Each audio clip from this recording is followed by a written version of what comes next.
Hey, and we are back with tips, inspo, tutorials, beauty, and education. It is your beauty industry coach, Celeste Noel. Make sure you like, make sure you share, and make sure you subscribe to my channel. We have work to do. Let's get into it. Toodles. Please don't tell me I've been talking the whole time and did not push go. I was literally just talking for a whole 2 minutes and then not push start. Content creation. Of course, make sure you have all of your products before you get started. Linked in the bio. This is an amazing oil. I always make sure that I oil my scalp thoroughly after I've done my braid down or my foundation because I understand that this is necessary. All right, and hey, what's up? I am excited about this hairstyle because I never really wear browns. I'm not a brown girl. I haven't been a brown girl, but I'm gonna have to be a brown girl so I can become a blonde girl. I gotta go through the phases. You understand what I'm saying? So right now, I'm about to try me some number 4, and then we're gonna get lighter and lighter and lighter. So we're gonna trust the process with this one. But what is up? It is Celeste Noel, your beauty industry coach. And if you have not liked, shared, and subscribed, I'm gonna need you to go ahead and do so. And always, always, always make sure you have a pen and a piece of paper because you can take notes because I'm always dropping jewels and things that you can use. Anytime you take notes, it just allows you to go back and do a quick review, especially if you're at home and you're, you know, not watching the video, you might write it down. I don't know. We have different ways of learning. You got your analytical learner who is individual that's more analytical. They may want to write it down on paper. Then you got your visual individual that needs to see it. Then you have your audio learner, those that can learn just by hearing it. But for me, I am all three. I need to see it, I need to hear it, and I need to write it down. So whatever learning style you are, and if you didn't know, now you just found out which way you learn best. So if you need a piece of paper, go write it down. If you're just going to listen to me and you can follow so you can achieve it on your client or yourself, do that. Or you can just watch this video. But I just want to let you know that I'm super excited. I'm glad you're here. But let's hop into it. Okay, so what I've already done is I've already created my foundation. So when it comes down to creating my foundation, one thing I want you guys to know, I'm going to be doing a face frame and bob, right? So pay attention to my foundation. I have all of my braids going down. I have them braided vertical. But the key to this also is making sure that I have smaller braids. Always make sure you have smaller braids because you don't want it to be too bulky. And I don't braid it really, really tight because sometimes you braid it too tight when you are applying your wefts, then it can make it a little bit, sometimes it can leave a little bit of a budge, especially if you have a client that has a heavier density or should I say a thick head of hair. But when you braid it and you kind of braid it a little bit loose, then that leaves it pliable. That means that when you're applying your wefts, it can mash down. So that's tip number 1. Tip number 2 is never braid from one side and just continue to keep braiding in the back and then to where I'm just going to say it ends up over here. You don't ever want anything to just end up over here so that it's bulky. Whenever you're doing these styles, you always want the heaviest part to meet in the back because that's where the heavier hair is. Make sense? So whenever you're doing any type of foundation, wherever the heaviest part of the hair is going to be, and you have a thicker head of hair, always put the thickest part of the hair in the area that's going to have the most density when it comes down to the hair extension. So in this case, if I was going to just do this particular foundation in the ponytail, I'm going to always put that ponytail back there because I know closer to the back down here, I want this to be smooth. So it's going to be down here because that hair, the volume is going to be down there, so it kind of takes away from it. You get what I'm saying? But one thing I did is I left my perimeter out already. This is going to be out. This is going to be out. And as you can see, I already colored it to blend the hair.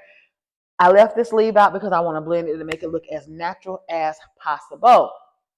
Always, always, always make sure you watch my tip video before this.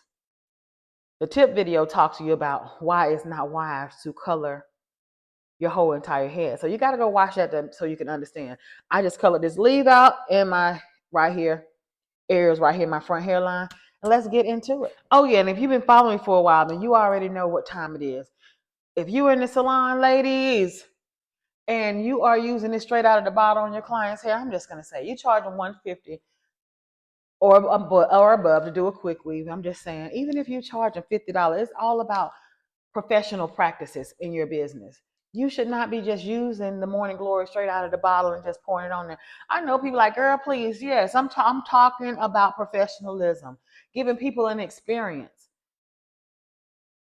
Put this in a bowl and utilize a brush. Clients can go to the store and purchase this, of course, but same thing with hair color. Stop using those Clairol, Miss Jazzing, and all those things straight out the bottle. It's called a bowl and brush technique. How much more professional does this look if I'm applying my color, if I'm applying my morning glory? It just looks much more professional than just doing it like this. So I'm just going to say, you want to charge high-end services and you want to charge a higher, not in high-end service, I'm sorry, you want to charge higher prices for your services. It's small things like this, a bowl and a brush technique that sets you apart from, hold your head down for me.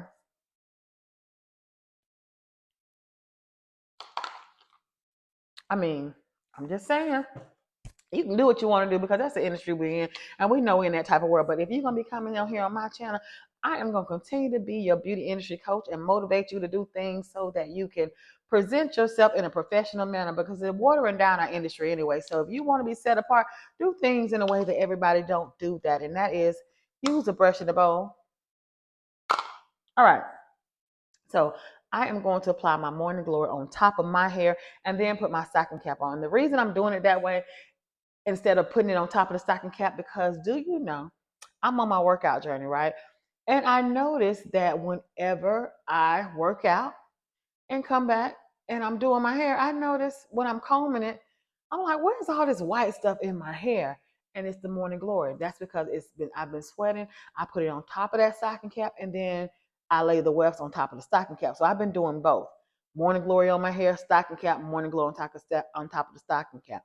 It's so many ways to do it, but I'm just gonna say that particular way, you do not want to put this morning glory on the directly on the top because it will flake up and you will have a mess. So it's best for me to do what I'm about to do is put it on my hair, allow the cap to stick to, I'm going to protect my hair with the morning glory, allow the cap to adhere to the morning glory so it allows it to stick, and I'm going to blow dry that. I'm not going to then go do a new layer on top of that cap because I was snowflaked to death. Let's go. So as I said, I am putting my protective shield in the bowl. This is going to be what I apply on top of my braids. Like I said, I do not want to apply it on that cap, making sure that they're well saturated, making sure that I cover it completely enough so that it can adhere to my cap. And now that I have my cap, I'm literally just mashing it in because I am next going to blow dry it just to make sure that it's sticking the way that I need it to. So there we go with a quick blow dry. I did use Empire, shall I say, Empress hair. And this hair, actually, it worked pretty good. It is a Yaki straight. You can use a Yaki straight. I am going to attach some hair in the link, so make sure you go check it out. I cut my ears out just so I can make sure that this cap does not roll. And I measure out my back part, starting from left to right. Remember, when you're measuring from left to right, I always start up a little bit higher just because if it's down too far at the bottom, it can be uncomfortable, especially if it's pulling on that hair right there in the nape. You know that kitchen where that hair is? You do not want it to snag. So as you can see, it is important that you're measuring it left to right, and it's just going to be an ongoing process of what I am doing, applying enough glue. And I know, again, like I told you guys before, that the heavier part is in the back where I have my foundation. But what I am doing is I have them maybe about half of an inch apart. That way, when I am starting to style, if I need to go back in there because I recognize, hey, I didn't have enough fullness in that back part, I can always go back and add. So I left a little bit of room. So I didn't do exactly an inch, but I did do a half of an inch. And I am still applying and measuring. And yeah, here we go. All right, so this is where we should be at right now. Make sure y'all can hear me. Okay, so this is exactly how it should look right now. Let me turn around so you can kind of see what I got going on. Okay, so I brought this right here. This is your nape area. This right here, usually, you see people have that. This is your occipital bone right here. So I'm right here at the middle of the occipital bone. Of course, this is your cranium, your crown. So now I'm about to start putting my tracks on the side. All right, so Now I am about to start applying from ear to ear, and I'm going to start it right here. I don't want to start it too close because I don't want it to stick out. You know how you can see that? I don't want to fight it all. So you always want to start it up at least 1.5 inches above the ear. Okay? This is my leave out. So I'm going to put like 3 tracks right here, and then I'm going to start changing the position because this is going to be a face framing. Face framing. So pay attention. I am about 1/2 inch or 1 inch above my ears. That is because I don't want it to stick out on the sides. I just want to make sure that when it's time for me to cut this hair and we style this hair, even if I wore it straight, I do not want it to be sticking out at the bottom. Just make sure you don't do that because I've seen that happen so many times where stylists will put the tracks too close to the ear and it's almost like the client is constantly fighting. Okay, so as you can see, I've already laid 3 more tracks, right? I laid 3 more tracks going left to right. Now, this is going to be face framing where you have your face framed, wispy, and all that good stuff. All right, so the key to a good face frame is all about direction. So what do I mean all about direction? When you're looking at me right now, if I were to come in here and I were to cut some layers in this, I can curl it to make it kind of do what it's doing like that. But it's not giving you that effect that you're looking for. You know how you can see some people and it's just like their face framing looks really, really good? It is because of placement and the direction on which you're laying your wefts. Now, what makes sense? If you are going to be doing a face framing, check this out. You want to start laying your wefts toward the front. Now, I could have started right here a little bit sooner, but I wanted to start here because I know how I'm going to cut it. So guess what? I'm going to consistently keep applying it so that they're coming forward. And the reason I wanted to come forward is because I'm going to be framing my face when I actually cut it and style it. So this is how I'm going to be placing my wefts all the way up till I get to the front. So right now, I'm going to start right here. Remember, that's my leave out, but I'm going to start right behind it. Right here, and I'm going to follow every other weft. This is going to be the one that I lead with. And every other one is going to come behind that. Just like that. And I'm going to do it pretty close because I don't want it to be thin. I don't want that front part to be thin when I start cutting it. I want it to truly give me that volume that I need, and I just want it to be everything. Placement is the key. I'm going to always say that. If you don't want to have to fight, make sure that you lay it right. You heard that. If you don't want to have to fight, make sure you lay it right. And so you think about it. If the face framing is like this, so now you think about when you see your feather hairstyles. Now, if I'm just laying them like this, when I feather it, it may not give you that effect when it's like that. It may not give you that front forward effect. You're just like, it's cute, but you know how you see it in that, it give you that ultimate, that drastic feathering. That is because they've been placed. So I'm going to do this feathering to the front, but then I will do other videos where I'm curling it backwards so you can see how it's still. I'm excited. Let's go.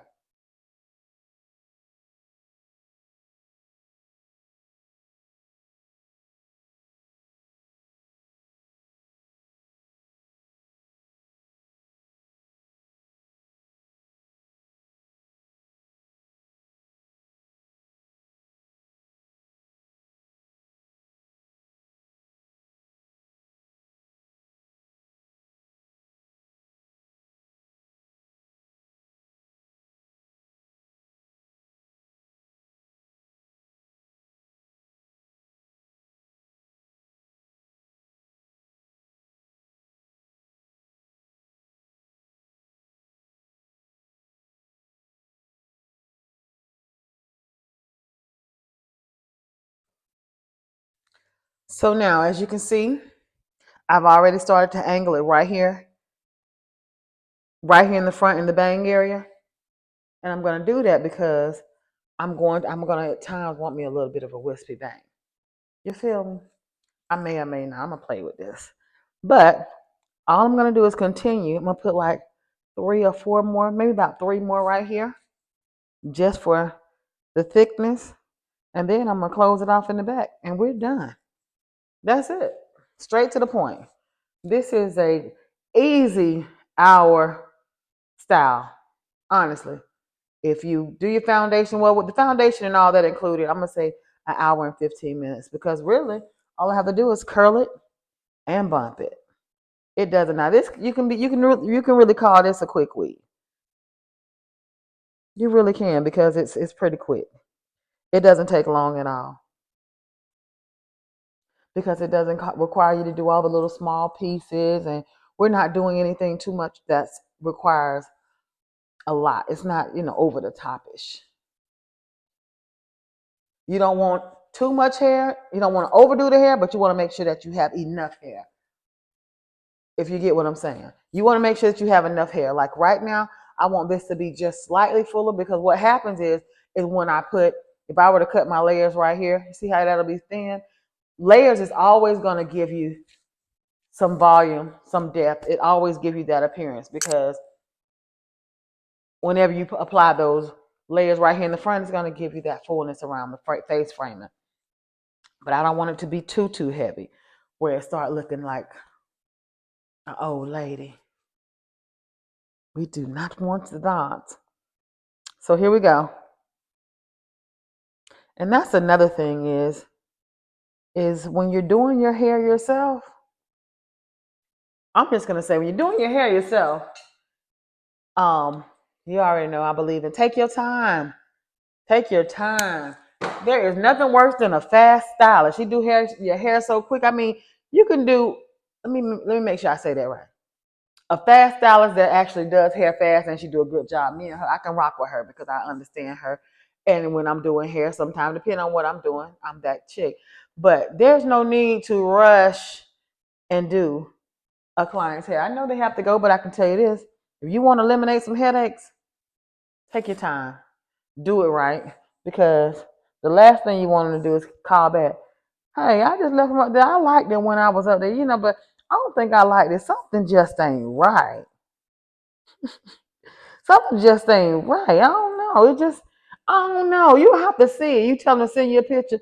They send a picture, and it's just like, well, it looked good to me. It's just like, well, maybe I need to come up there so you can see it.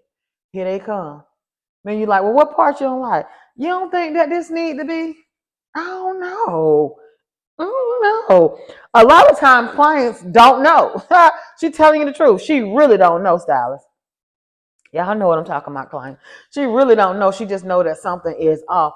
And at the end of the day, they genuinely are depending on us to tell them what it is. Like, what is it that's off? And then you have those stylists that really want to say, don't look like nothing wrong with it to me. And sometimes stylists, it can be something wrong with it. You just may not want to correct it. I know I ain't throwing no shade, but I'm gonna be honest. Sometimes you may not want to correct it, and we can say, hey, that look good. No. Think about it. It don't look good. This is why you want to correct it. That's your walking advertisement. Whenever you're doing your clients' hair, your clients are walking advertisement. They are your billboards that walk all over the world.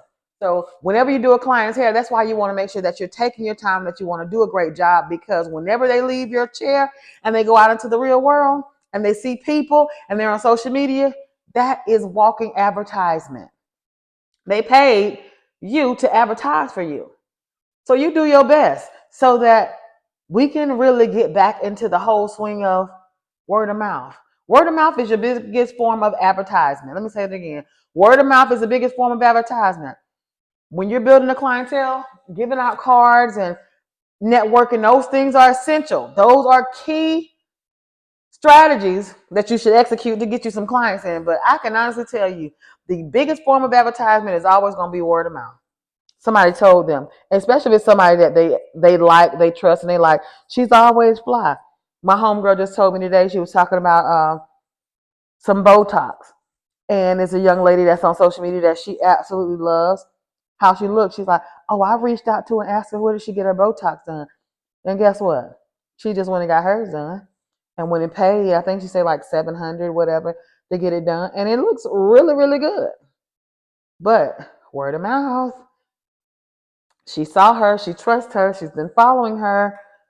The only difference is you're not seeing them in the store. You're seeing them on a page. There we go. Now all I'm going to do is follow that up to this. Follow that up to there. And we done, baby. The way we lay these wefts right here in the top is essential. This will make or break the hairstyle. This is a part that'll make the client say something is wrong. Either they'll love it or they will not like it at all. Because if you put it too close to where you have it too bulky, then guess what? It's not going to look good. It's not going to lay right. And they're going to constantly be trying to place heat on there. It's like, why is it still kind of sitting so bulky? Or it's almost like if you don't put it close enough to that lead out, then you'll have that gap when you take that braid out. And that's what we don't want to do. Yes, we can always go in there and add, but I'm just going to say, to prevent having to do those type things, make sure that you're mindful of how you're laying those tracks in when they're in the top, that they're not laying on top of each other so that it does not make it bulky. Make sure that they're close, but not on top of each other.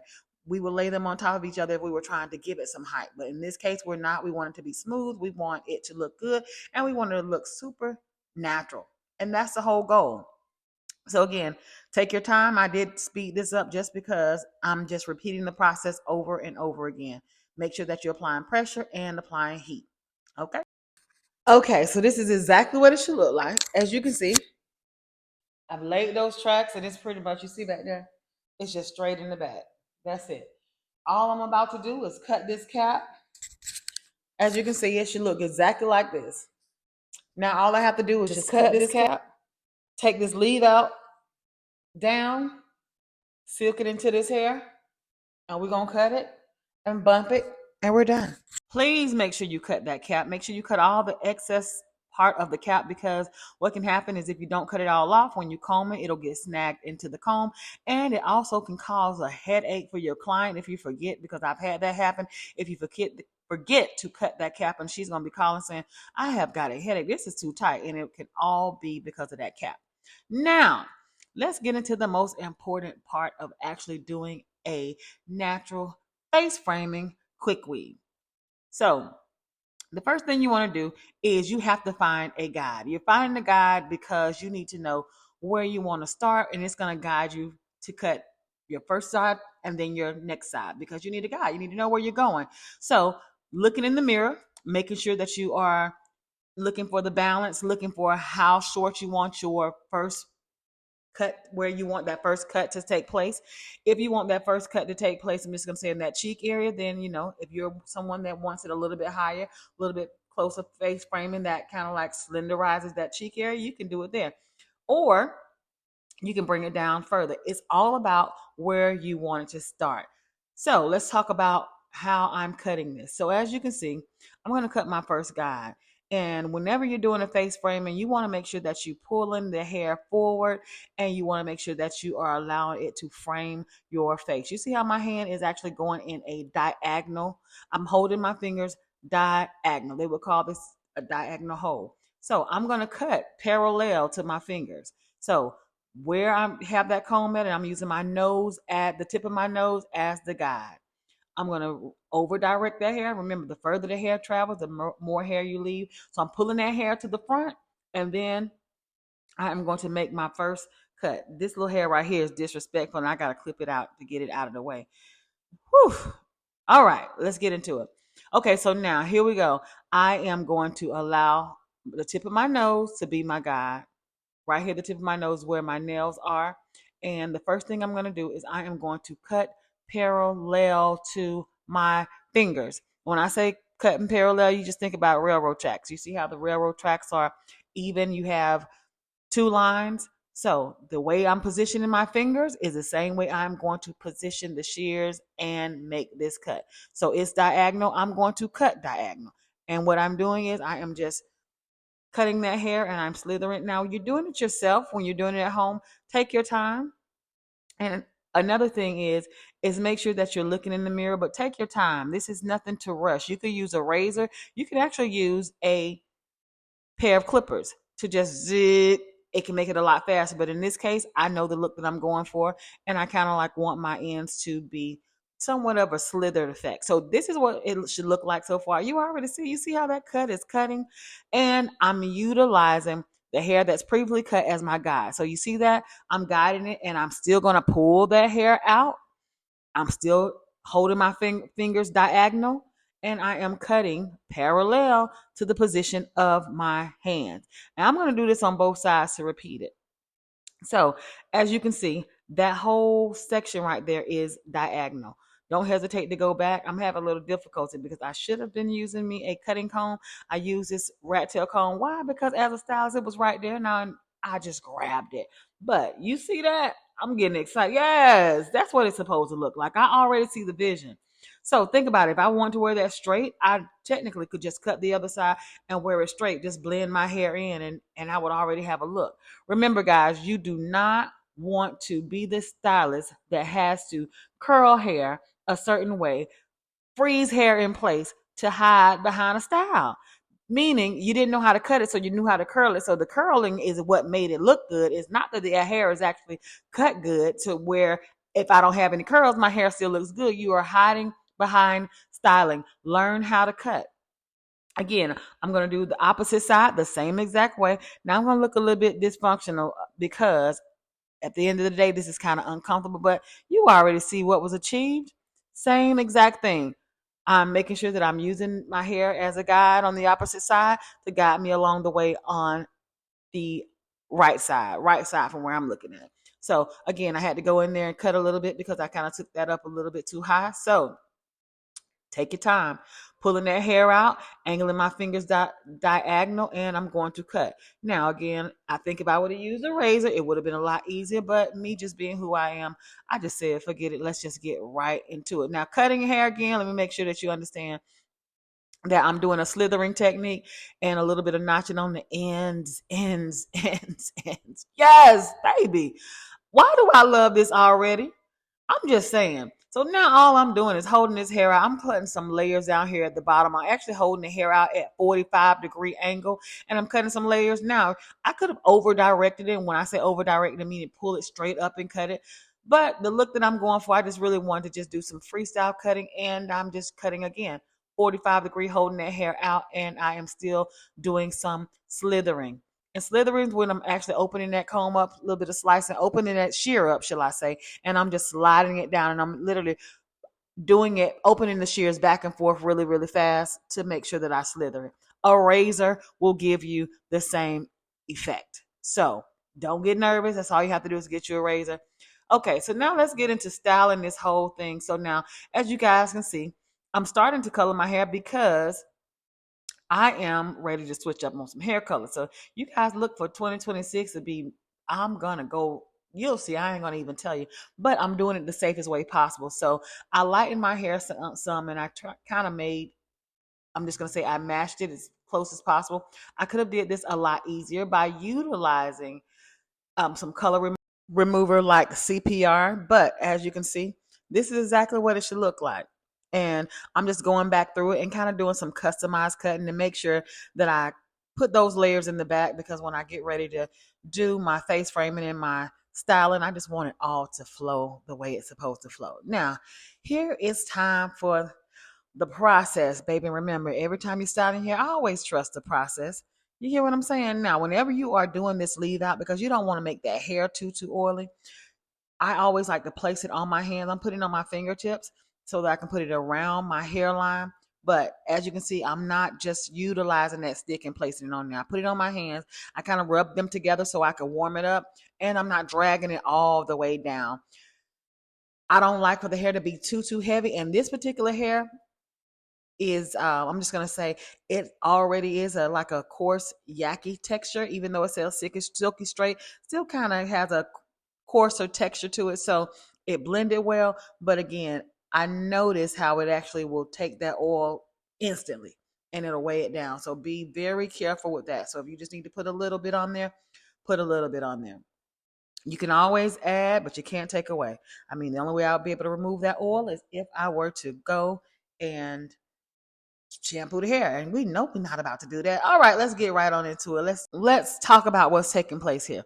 So as you can see, I'm utilizing my electrical straightening comb. Now I do like a stove Marcel iron. It definitely get in there and do the job, but all I'm doing is just kind of silking this out. I want to go through this first before I use my flat iron, but I like to go through with the straightening comb because when I go through with a straightening comb, it allows me to comb right through the hair as well, and it just blends it for me. You can use your flat iron if you want to. There's more ways to get this done. That's one thing about hairstylists. Some people are like, no, you're supposed to use, if it works for you, then use whatever works for you. There is no you're supposed to use unless we're dealing with chemicals and color and relaxers and things of that nature. Yes, that's science. So we know that there are some things that can take place. But when it comes down to styling, if it works for you, use it. Sometimes when we start trying other products and things like that other stylists may recommend, it's just like, I really didn't like it. So if you know you have like those special go-to things that work for you, do not abort what you use because you watching what someone else do. It's one thing to actually try it, but it's another thing to make sure that you stick to the things that you know works for you. Okay. So quick tip, make sure again that it's extremely hot. It got to be hot enough to break that hair down and make sure that it blends into the hair.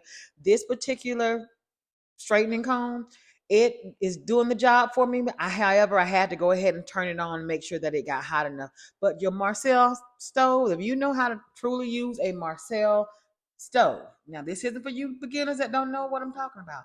I'm talking about that stove that your mom and them used to use when you go to the salon, and they have that stove and they have your flat iron, the straightening comb that you stick into the mouth of the stove. Yeah, that one. Now, of course, you gotta know how to use that. And when I say know how to use it, because the heat is not controlled. It doesn't have a temperature gauge on it. So you got to know when to take it out. You got to know how to temper it. Temper it means you need to know how to test it. That means you're going to get you a paper towel. When you get your paper towel, you are going to, of course, place your straightening comb inside the mouth of the stove, allow it to get hot, and then the paper towel, you're going to place it on there. If it burns it, it's too hot. If it turns a little bit brown, fan it back and forth. Other than that, it's ready to go. But make sure you know what you're doing, because if you apply that straightening comb to your hair and it's too hot, it will come out. And when I say come out, it's gonna burn it out. I love these T3 irons too. Let me just tell you, if you don't have a pair of these, I'm gonna say get you some. I'm gonna also have those drop below so you can order them. But they're the bomb. I absolutely love them. When I tell you they curl every style that you want, when it comes down especially to your big barrel curls, to your wands and different things. And they also are interchangeable. You can change the size of those T3 irons. But I love it. I'm just gonna say it's one of the best investments I've made in a long time. And you got to make sure that you're investing in good quality tools and products. All right. So we're almost done. I'm about to show you what I'm about to create. As you can see, I'm spraying a little bit of my Keira 18 on mine. I think this is Keira 18 that I'm spraying. I'm recording this after I've actually sprayed it. So I want to say that's the 18. But get you some holding spray just to hold those curls. Now, you can also pin these up after you curl it. You can go ahead and pin it, because we know that when you pin the curls, the key to keeping the curl is you need to pin it so that that hair can actually lock in, so those cuticles can close in the shape of the curl. We don't comb them out first. We want to make sure that we curl them and that we allow it to lock in. So as you can kind of see how that face framing is already taking place, I'm telling you, this right here by far is like one of my styles that I can honestly say that I loved in this season. So it looks very natural. It's super easy to do. And how I'm bringing the hair from the back around to the front, because that's all it is that you literally, I split it down the middle, place some hair on the right, some hair on the left. And this is 14-inch and a 12-inch hair that I'm using. So you don't have to go out and get anything too long. But if you want to try a longer version of this, make sure that you show me. Make sure you let me know. I mean, tag me in it. Become a part of the community. While I'm doing this, if you are a stylist and you're looking for a mentor, if you're looking for a coach, if you're looking to grow, if you're looking to build an online brand, you're looking to build a YouTube channel, if you're looking to just build your business, need some mentor and coach and accountability, all those good things, I am your beauty industry coach, Celeste Noel. Now, do you see how that's coming right out of my scalp? Now, you wait till you see how good this look when I add that makeup to it. I'm going to always say, oh God, you see that. Anyway, I'm gonna always say when you put that face together along with the hair, that's what makes the difference. Check this out. As you can see, I put that face together. The hair is combing well. It's framing my face. I absolutely love. I love this. It gives you so much style versatility. You're gonna see the different things that you can do with it. But this is just one of those styles that you can't go wrong with. You can work out with it. You can wrap it at night. If you're going to wrap it, you can still wrap it in a beehive, whichever side you want to go. You actually want to wrap it on. You can go from left to right, but you still would wrap it in a beehive. You are going to have to do some reinforcing because we have that part right there in the middle. But do you see how natural that look? This is a go-to. This is definitely a go-to. Another thing is at night you can put your rollers in this hair. Put your rollers in this hair and sleep with your bonnet on. You see how it's giving you that natural feather? And I just really wanted to comb into this. Now I'm working on my hairline right there because I know a lot of stylists are putting more gel and they're doing the whole, but I'm grown and I don't want no adult baby hairs, even though I like baby hairs. But in this case, I didn't want to put anything hard because the ultimate goal is to make sure that I start doing the things that's going to allow me to take care of that. That's why I left that out. It makes it look natural. But to start taking care of that, because the more mature we get, the more your body does not produce the same amount of cells. It just does not function the same way. It's almost like, how they say, I used to lose weight so fast. My hair used to be so thick. Yeah. The more mature you get in age, the more grown and sexy you get, you start noticing that things start to, you know, disrespect you a little bit. So to make sure that we remain respectful to our hair, to our skin, and everything like that, we want to take care of it as much as we can while we have it. But I always say, regardless what, with the weave, you can achieve anything. Wide tooth comb to comb it out, light holding spray. It's not designed for you to put all that heavy hairspray in it. We want this thing to look natural. And guess what? I love this right here. Oh, yeah, you can also do this. Let me find out. Because remember that part's there, but I left enough out that you can camouflage, baby. You see that style versatility. This right here this is everything. This is what you want. This is what you want to be able to do when you are trying something different. You see what I'm saying? You can wear a bang if you want. Now, do we have that part in the middle? Absolutely. You may have to curl your hair a little bit more to that side, but we still can pull it off. I'm gonna tell you that right now. This looks good. It looks great. It feels good. It's everything. It's giving me a little bit Oprah Winfrey type, Michelle Obama. You know what I'm saying? I love this look. So make sure that if you want to try this look right here, I'm just gonna say leave me a comment. Let me know exactly what it is that you're doing and how you did it. Because one thing I like to say is I love to see when my students, my subscribers, everybody gets results behind the information that I've taught. But yeah, this is one of those ones that this is for the girlies that's this Christmas, next Christmas, and the years to come. This is one of those quick weaves that you love. Look at this. Look at that. That thing look good. I'm feeling myself. Yes, ma'am. So you got multiple styles. You can go push it to the left, to the right, the bang in the beginning. And I just really did a lot of combing and just continue to give you guys some hair porn because I was loving this style. And usually, I would have cut this video off a long time ago, but I just wanted you to see how natural it looked. And do not feel bad. Like, again, we don't always have to use gel around our edges. This thing looks good. It's your beauty industry coach, Celeste Noel. Make sure you like, you share, and you subscribe. Mentorship, hands-on training classes, tips, and make sure you stay right here plugged in for my lives. Toodles, make sure you subscribe.